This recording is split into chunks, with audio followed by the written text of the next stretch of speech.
Hello friends, perfect winner YouTube channel पर आपका स्वागत है। लास्ट लेक्चर में हमने इंडियन कॉन्स्टिट्यूशन का आर्टिकल 1 देखा था। इस लेक्चर में हम देखेंगे आर्टिकल 2।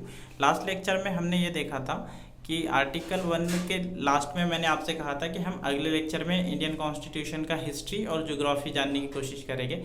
तो हिस्ट्री तो आप हमारे लास्ट लेक्चर में देख सकते हो, लेकिन ज्योग्राफी इंडियन कॉन्स्टिट्यूशन से कैसे रिलेट होता है ये इस लेक्चर में हम देखेंगे। इंडियन कॉन्स्टिट्यूशन का आर्टिकल 2 हमसे कहता है पार्लियामेंट यूनियन में विधि द्वारा स्थापित प्रक्रिया से किसी भी राज्य को शामिल कर सकती है या फिर नया राज्य निर्माण कर सकती है। इसका मतलब ये होता है कि आर्टिकल 2 के तहत पार्लियामेंट यूनियन और विधि द्वारा स्थापित प्रक्रिया और नए राज्य का शामिल करना या फिर किसी नए राज्य का निर्माण करना, इन अलग अलग शब्दों को हम जानेंगे। पार्लियामेंट में तीन चीजें आती है, राज्यसभा, राष्ट्रपति और लोकसभा। राष्ट्रपति के लिए आर्टिकल है 52, राज्यसभा के लिए आर्टिकल है 80 और लोकसभा के लिए आर्टिकल 81। इन तीन आर्टिकल्स में इन तीनों का जिक्र आया है। इन तीनों चीजों से मिलकर इंडिया का पार्लियामेंट बनता है। अगला शब्द आता है union. Union article Indian constitution के आर्टिकल 1 में आता है कि India that is Bharat shall be the union of states. और अगला ये शब्द आता है कि विधि द्वारा स्थापित प्रक्रिया से। विधि द्वारा स्थापित प्रक्रिया, इसका मतलब यह है कि कोई भी लॉ या फिर कोई भी कानून इंडियन कॉन्स्टिट्यूशन के अंदर अगर आपको बनाना है या फिर पार्लियामेंट में अगर आपको बनाना है तो वो विधि द्वारा स्थापित प्रक्रिया से ही अमल में आ पाएगा। अन्य प्रक्रिया से आप कोई भी कानून लागू नहीं करा सकते। ये हमें विधि द्वारा स्थापित प्रक्रिया इस शब्द का अर्थ पता चलता है। इसे अंग्रेजी में कहते हैं प्रोसीजर एस्टैब्लिश्ड बाय लॉ, और एक दूसरी और प्रोसेस होती है उसे कहते हैं due process of law. Procedure established by law यानी विधि द्वारा स्थापित प्रक्रिया से, किसी भी कानून को विधि द्वारा स्थापित प्रक्रिया से ही इंडियन कॉन्स्टिट्यूशन में अमल में लाया जा सकता है पार्लियामेंट द्वारा। और ड्यू प्रोसेस ऑफ लॉ होता है, ये शक्तियां न्यायालय को प्रदान करती है अधिकार कि कोई भी लॉ या फिर कोई भी कानून अगर पार्लियामेंट द्वारा बनाया जाता है तो जुडिशरी उसको रिव्यू कर सकती है, उन कानूनों का रिव्यू ले सकती है। इसे कहते हैं due process of law. India में आर्टिकल 19 और आर्टिकल 32 के अंदर कहा गया है कि इंडियन कॉन्स्टिट्यूशन में दिए गए फंडामेंटल राइट्स को विधि द्वारा स्थापित प्रक्रिया से ही निष्कासित किया जा सकता है, अन्य प्रक्रिया से नहीं किया जा सकता। लेकिन 32 में हम रेमेडीज मांग सकते हैं। तो न्यायालय ने टाइम टू टाइम इसकी ये भी व्याख्या की है कि इंडियन कॉन्स्टिट्यूशन और इंडियन जुडिशरी, इसका इंडियन कॉन्स्टिट्यूशन का या फिर इंडियन कॉन्स्टिट्यूशन के अंदर फंडामेंटल राइट्स के अगेंस्ट में बनाया गया कोई भी लॉ हो या फिर फेवर में बनाया गया कोई भी लॉ हो, उसका जुडिशरी रिव्यू ले सकती है। ये न्यायालय द्वारा टाइम टू टाइम स्पष्ट किया गया है। तो हम इंडियन कॉन्स्टिट्यूशन को दोनों नजरिए से देख सकते हैं कि प्रोसीजर एस्टैब्लिश्ड बाय लॉ के अंदर ही ड्यू प्रोसेस ऑफ लॉ की प्रोसीजर छिपी हुई है। जबकि ब्रिटेन के अंदर ब्रिटेन की संसद को इतने अधिकार होते हैं कि वहां का न्यायालय ब्रिटेन द्वारा बनाए गए कायदों के ऊपर कोई किसी भी तरह से हस्तक्षेप नहीं कर सकता या फिर उसका रिव्यू नहीं ले सकता। इसी के अपोजिट अमेरिका में देखा जा सकता है कि अमेरिका की संसद द्वारा बनाए गए किसी भी लॉ को due process of law procedure के तहत वहां की जुडिशरी रिव्यू ले सकती है। एक आमतौर पे कहा जाता है कि ब्रिटेन की संसद और अमेरिका की न्यायालय मर्द को औरत और औरत को मर्द बनाने की ताकत रखते हैं। ये तो एक बात हो गई दोस्तों, लेकिन हमें ये जान लेना चाहिए कि ब्रिटेन में संसद पावरफुल है और अमेरिका में न्यायालय पावरफुल है। जबकि इंडियन कॉन्स्टिट्यूशन के बनाने वालों ने ये रास्ता अपनाया है कि दोनों ही को पावर में रखते हुए इंडियन जुडिशरी को भी रिव्यू लेने के अधिकार दिए हैं और इंडियन पार्लियामेंट को भी इतने अधिकार दिए हैं कि वो विधि द्वारा स्थापित प्रक्रिया से कोई भी लॉ बना सकती है। अगला शब्द आ जाता है किसी भी राज्य को शामिल कर सकते हैं। आर्टिकल 2 का अगला शब्द है कि किसी भी राज्य को इंडियन कॉन्स्टिट्यूशन के अंदर हम इंडियन पार्लियामेंट यूनियन विधि द्वारा स्थापित प्रक्रिया से शामिल कर सकते हैं। इसका बेस्ट एग्जांपल हम देख सकते हैं कि 100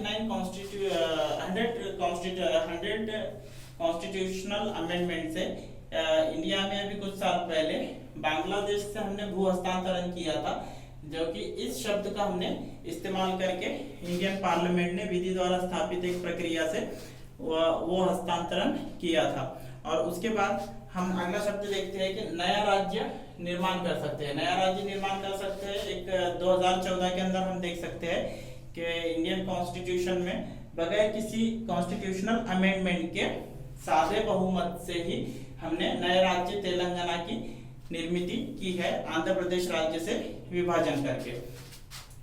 अगला हम देख सकते हैं इस आर्टिकल 2 के बारे में महत्वपूर्ण बात यह है कि आर्टिकल 2 और आर्टिकल 3 इन दोनों आर्टिकल्स को अमल में लाने से पहले राष्ट्रपति की पूर्व सम्मति बहुत ही आवश्यक होती है, जो कि हम देखते हैं कि अर्थ संकल्प यानी हमारा फाइनेंशियल बजट जो होता है ईयर टू ईयर, उसके लिए भी राष्ट्रपति की पूर्व सम्मति आवश्यक होती है, क्योंकि इसकी पूर्व सम्मति लेने से राष्ट्रपति द्वारा ये बाद में निष्कासित नहीं किया जा सकता। राष्ट्रपति को इसे मंजूरी देनी ही होती है, क्योंकि ये राष्ट्रपति की पूर्व सम्मति से पार्लियामेंट में पेश किया गया होता है। और आर्टिकल 2 के लिए 368 जो कि इंडियन कॉन्स्टिट्यूशन के अंदर अमेंड करने की पावर पार्लियामेंट को देता है। पावर नहीं देता बल्कि एक प्रोसेस बताता है कि किस तरह से पार्लियामेंट किसी प्रोसेस का इस्तेमाल करके इंडियन कॉन्स्टिट्यूशन में अमेंडमेंट कर सकती है, जो कि हमने देखा था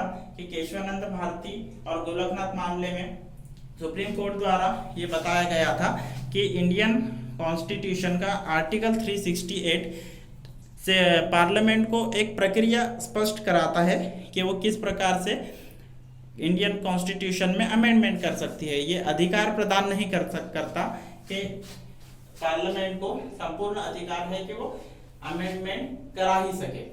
और क्या होगा कि आर्टिकल 2 के अंदर किसी भी नए राज्य का निर्माण किया गया हो या फिर किसी भी भू क्षेत्र को शामिल किया गया हो, उससे क्या इम्पैक्ट होगा हम ये देखेंगे।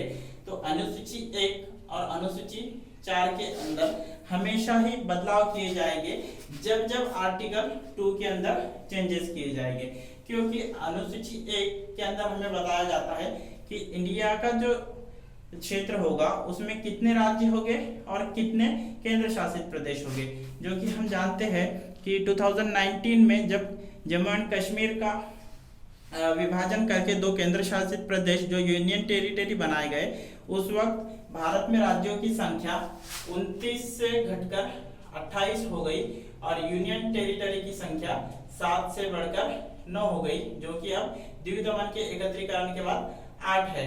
तो इन संख्या में चेंजेस होते हैं जो कि अनुसूची 1 में किए गए हैं। तो जब जब आर्टिकल 2 में चेंज किया जाएगा तब अनुसूची 1 और अनुसूची 4 चेंज होगी। ये तो हो गई बात अनुसूची 1 की। अब देखते हैं अनुसूची 4 में क्या है, चौथे शेड्यूल में क्या है। चौथे शेड्यूल में हमें बताया गया है कि राज्यसभा की सदस्य संख्या क्या होगी। अलग अलग राज्यों को अलग अलग राज्यसभा की सदस्य संख्या दी गई है। तो जब जब आर्टिकल 2 चेंज होगा तब तब राज्यों की राज्यसभा में जाने वाली सदस्य संख्या भी चेंज हो जाएगी। इसका एग्जांपल है कि तेलंगाना राज्य की जब हमने निर्मित की तो आंध्र प्रदेश से जाने वाली संख्या विभाजित होकर तेलंगाना राज्य से जाने वाली संख्या बन गई और वो संख्या चेंज हो गई, तो अनुसूची 4 यानी शेड्यूल 4 भी चेंज हो गया। और अब हम देखते हैं कि हमने कहा कि आर्टिकल 2 के अंदर चेंजेस करने के लिए सादे बहुमत की ही जरूरत है। सादा बहुमत यानी 50% प्लस 1, ये सादा बहुमत होता है। तो आर्टिकल 368 का प्रयोग यहाँ नहीं किया जाएगा, हमने यहाँ पर देखा। लेकिन हम देखते हैं कि 16 में 1975 को सिक्किम एक भारत का राज्य बना, तो उससे पहले 35th कॉन्स्टिट्यूशनल अमेंडमेंट की गई। तो आपने तो कहा सर कॉन्स्टिट्यूशनल अमेंडमेंट की तो जरूरत नहीं, और यहाँ पे 35 कॉन्स्टिट्यूशनल अमेंडमेंट कर दी गई और आर्टिकल 2A भी इंसर्ट किया गया। तो फ्रेंड्स यहाँ पर आर्टिकल 2A इसलिए इंसर्ट किया गया कि कॉन्स्टिट्यूशनल अमेंडमेंट करने से हमें सिक्किम राज्य को सहयोगी राज्य का दर्जा दिया। सहयोगी राज्य वो होता है कि हम सिर्फ इसका डिफेंस और फॉरेन एक्सटर्नल अफेयर्स का जो सिस्टम होगा वो सिर्फ हमारे द्वारा कंट्रोल होगा, बाकी इंटरनल इन्हीं की सत्ता रहेगी। तो हमने 35th कॉन्स्टिट्यूशनल अमेंडमेंट से सिक्किम राज्य को यह दर्जा दिया था, इसलिए हमें अमेंडमेंट करने की जरूरत पड़ी थी। लेकिन उसी के बाद वैसे सिस्टम तो पहले था नहीं इंडियन कॉन्स्टिट्यूशन में, इसलिए सहयोगी राज्य देने के लिए कॉन्स्टिट्यूशनल अमेंडमेंट की जरूरत पड़ी। और फिर जब हमने उन्हें पूर्ण राज्य का दर्जा दिया तो 36 कॉन्स्टिट्यूशनल अमेंडमेंट में से हमने आर्टिकल 2A को निष्कासित कर दिया और उन्हें पूर्ण राज्य का दर्जा दे दिया। तो सिक्किम भारत का पूर्ण राज्य आर्टिकल 2A निष्कासित होकर बना है, जो कि 35 कॉन्स्टिट्यूशनल अमेंडमेंट से आर्टिकल 2A इंडियन कॉन्स्टिट्यूशन में इंसर्ट किया गया था। तो ऐसे ही हमने इनके लिए स्पेशल स्टेटस वाला एक दर्जा दिया, जो कि आर्टिकल 371 में दिए गए हैं स्पेशल स्टेट्स के। तो हमने आर्टिकल 371F से सिक्किम को स्पेशल स्टेट का दर्जा दिया। अब हम देखते हैं कि हमने यहाँ पे जिक्र किया कि स्टेट हम कह रहे हैं, तो स्टेट है किस प्रकार के और स्टेट की व्याख्या क्या हो सकती है। तो स्टेट के 4 टाइप्स है, colony, protected state, dominion state और सोवरेन स्टेट। जब हम देखते हैं कि हमारे ऊपर ब्रिटिशर्स का कंट्रोल था, तब हम ब्रिटिशर्स की कॉलोनी थे। वैसे ही अमेरिकन में भी ब्रिटिशर्स की कॉलोनी थे जो ब्रिटेन द्वारा कंट्रोल किया जाता था। साउथ अफ्रीका में भी अलग अलग तबके थे जो कि ब्रिटिशर्स द्वारा ही कंट्रोल किया जाता था। तो उसे हम कहेंगे कॉलोनी, जो कि परराष्ट्रीय सत्ता किसी भी एक राष्ट्र के ऊपर, किसी भी एक क्षेत्र के ऊपर, या फिर किसी भी राज्य के ऊपर, या फिर किसी राष्ट्र के ऊपर उस परकीय सत्ता होती है, तो उसे हम कहेंगे कॉलोनी। वैसे एक दूसरा प्रकार होता है प्रोटेक्टेड स्टेट। प्रोटेक्टेड स्टेट में हमने जैसे यहाँ देखा, सहयोगी राज्य में हमने क्या देखा था कि डिफेंस और एक्सटर्नल अफेयर्स हम देखेंगे, बाकी आप इंटरनल आपका सत्ता आप संभालो। तो वैसे एक प्रोटेक्टेड स्टेट होता है, जो कि इंडिया कभी भी ब्रिटिशर्स का प्रोटेक्टेड स्टेट नहीं रहा, कॉलोनी रह चुका है, डोमिनेंट स्टेट भी रह चुका है 1937 के इलेक्शंस के टाइम पर, और सोवरेन हो गया है 1950 के बाद में। लेकिन प्रोटेक्टेड स्टेट वाला दर्जा इंडिया का कभी भी नहीं रहा है अब तक के इतिहास को देखते हुए। और एक चीज हम देख सकते हैं, थर्ड वाला जो हिस्सा है वो है डोमिनियन स्टेट्स। डोमिनियन स्टेट्स का अर्थ ये होता है, जबकि हम एनी बेसेंट द्वारा देखते हैं कि मांग की गई थी कि इंडिया को डोमिनियन स्टेट का दर्जा दिया जाए। पंडित जवाहरलाल नेहरू ने भी ये मांग की थी, और अलग अलग बहुत ही राष्ट्रवादी लोगों ने मांग की थी कि डोमिनियन स्टेट का दर्जा दिया जाए। डोमिनियन स्टेट का दर्जा अगर हमें मिल जाता तो क्या होता दोस्तों कि किंग जो होता इंग्लैंड का, तो वो ही इंग्लैंड का भी किंग होता और भारत का भी किंग होता। और भारत जो होता तो भारतीय द्वारा ही कंट्रोल होता, लेकिन किंग ब्रिटेन का सर्वोच्च पद होता इंडिया के लिए, जो कि हमें 1935 में इंडिया के लिए एक एक्ट पास किया गया था, तो उससे हमें डोमिनियन स्टेट का दर्जा प्राप्त हुआ था। उस टाइम हम इस स्टेज पर थे।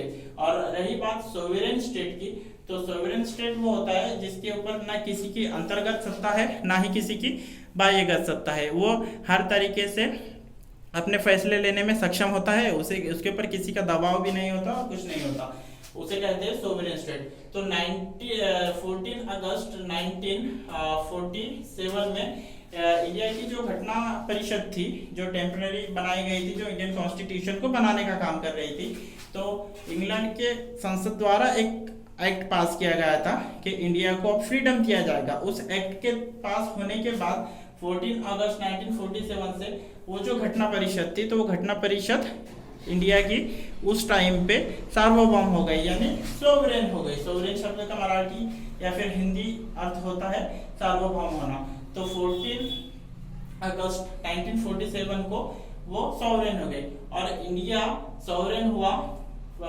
26 जनवरी 1950 को इंडिया सोवरेन हो गया।